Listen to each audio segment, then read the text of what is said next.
Hey, what's going, y'all? It is yours truly once again. Now, let's talk about these queens of the damn.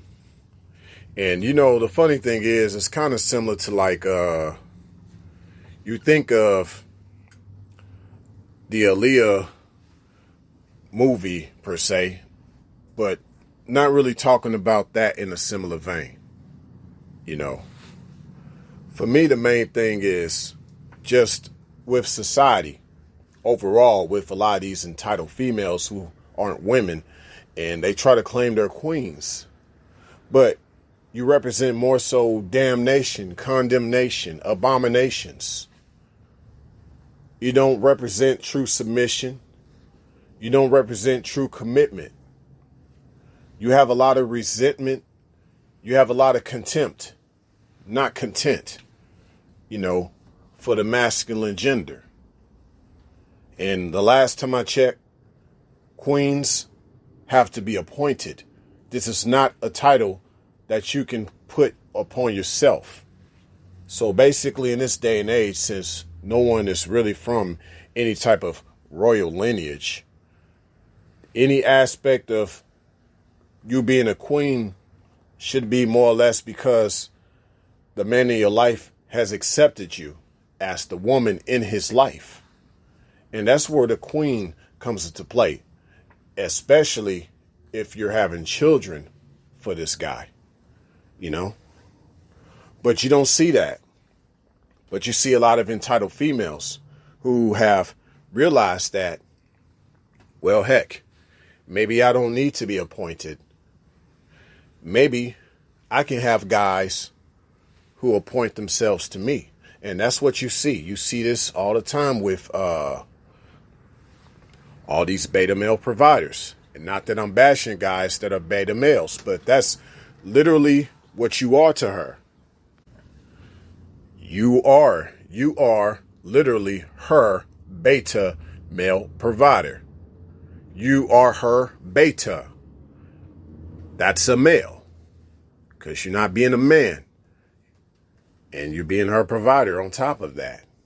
Because if you were her man, per se, in essence, you wouldn't really be her man. You would be the man in her life. You're just a male, right? So you are her beta male provider, because a man would never be her beta male provider. If anything, he would be the man in her life that basically shares with her. And he's leading her, whether that's based on just really more so based on his alphaism.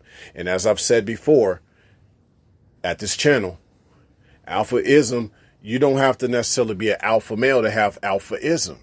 It's just an ism, and that's what it's all about. But see, she hasn't earned that spot in that man's life. So she's now realizing maybe it's better for her to get a bunch of males that'll do as she says in many ways. Even though for the feminine gender, that shouldn't be what they be about. Trying to take on the position of a man. But you see this every day. So in essence, you got queens of the damn. I'm not just talking about the damnation of this generation, but the queens of the damn. We could talk about these guys that are damned because they put themselves in a position to be her beta male provider. So you are literally damning yourself, queens of the damned, queens of the beta male providers. Okay? And also you think of this society. This is a result of the beta male providers. You look at churches, you see a bunch of beta male providers. Corporate world, beta male providers. The list goes on. But this is what society has become nowadays. And you see a bunch of queens from the damn, all because they are appointing these guys who should be men, but they're not. So they're putting the crown on themselves. In many ways, she doesn't see herself as a queen. When she says queen, she sees herself as equal to the king. In many ways, she sees herself as her own king, but she feels like, since I'm a woman, I have to say queen. But if she wanted to, she would say king, if she wanted to. But all I can really say, just to kind of wrap this up, this particular podcast, all I really have to say is that, overall, damn if you do, damn if you don't, if you will. As far as if you're a man and you're not a male, there's nothing you're going to be able to do to really have her see things differently. But little does she know, she's already damned herself by wanting a guy to be that damn way.